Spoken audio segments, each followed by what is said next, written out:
3000 spectateurs au stade Henri Desgranges et le premier match du défenseur lyonnais Georges Mbassi sous ses nouvelles couleurs. Les 25 premières minutes de la rencontre se résument à des actions bastiaises inoffensives face à un bloc défensif lyonnais bien en place. Visiblement, les Vendéens respectent bien les consignes, mais dans les tribunes, on s'ennuie ferme devant si peu de spectacle. Les premières clameurs surviennent à la 25e minute avec ce beau mouvement des Lyonnais conclu par une frappe de Proutot qui passe tout près du cadre. 10 minutes plus tard, le CA Bastia se crée à son tour une occasion franche. La frappe de Ndiaye est détournée par Maville. Belle parade de Moratti. Une occasion partout, c'est tout ce que l'on peut retenir de cette première période qui se conclut logiquement sur un score nul et vierge. En seconde période, La Roche s'aventure un peu plus dans le camp bastia. La rencontre devient un peu plus intéressante. 54e minute, Zaraoui, parti à la limite du hors-jeu, arme sa frappe, mais Fabre intervient parfaitement. Les Lyonnais obtiennent plusieurs corners qui ne donnent rien. Un élément devient de plus en plus perturbant dans cette rencontre. Le vent qui, associé à la pluie, rend les conditions de jeu très difficiles.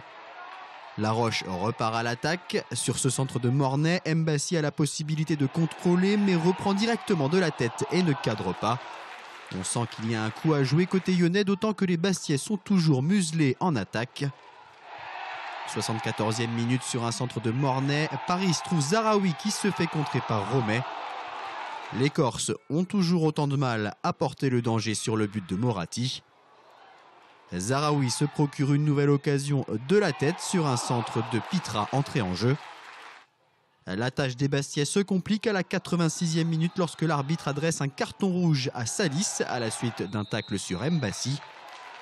On arrive à la fin du temps réglementaire, toujours 0-0, place à la prolongation avec 30 minutes de jeu supplémentaires.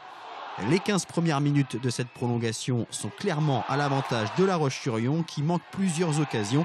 La plus franche étant cette reprise de Zaraoui qui frôle le poteau. Toujours 0-0 après une mi-temps de prolongation. Après une minute de jeu en deuxième mi-temps, sur ce centre apparemment sans danger, Moratti décide d'intervenir et offre la balle de but à Pastorelli qui n'en demandait pas tant. 1-0 pour Bastia qui s'en sort très bien sur ce coup-là. Dans la foulée, on assiste à quelque chose d'assez exceptionnel dans le football. Le gardien bastiais Philippon, dans sa surface de réparation, dégage le ballon. Un ballon qui, aidé par le vent, lobe Moratti et termine au fond des filets. But incroyable du gardien bastiais, mais surtout un énorme coup de massue pour les Lyonnais qui perdent toutes leurs illusions en une minute. À 5 minutes de la fin, alors que presque tous les Lyonnais sont à l'attaque, Bastia inscrit un troisième but en contre avec Pastorelli à la finition. Score final 3-0, un score qui ne reflète pas la qualification laborieuse des Corses face à des joueurs de La Roche qui peuvent nourrir de nombreux regrets.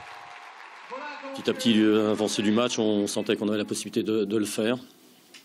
On ne l'a pas fait parce que voilà, il y a eu sans doute le destin ne nous était pas favorable ce soir simplement. Mais les garçons ont vraiment fait l'ensemble des choses qu'ils devaient faire pour l'emporter. On a manqué de réussite et eux en ont eu totalement. Donc la différence s'est faite là. C'est regrettable parce qu'on est très amer parce qu'on a fait le match qu'il fallait pour se qualifier. Je pense que si on prend un but, on perd. Mais malheureusement, pour cette équipe de La Roche, ils n'ont pas marqué. Et on connaît un peu cette problématique en championnat, nous. On dit tout souvent, si on avait ouvert le score, on aurait gagné. Si on avait fait ci, on aurait gagné. Mais c'est le football, il faut être réaliste. Aujourd'hui, on a fait preuve de réalisme, ce qui nous a manqué depuis le début du championnat. L'efficacité aura été la clé de ce 32e de finale, un domaine dans lequel les Lyonnais n'ont pas excellé samedi.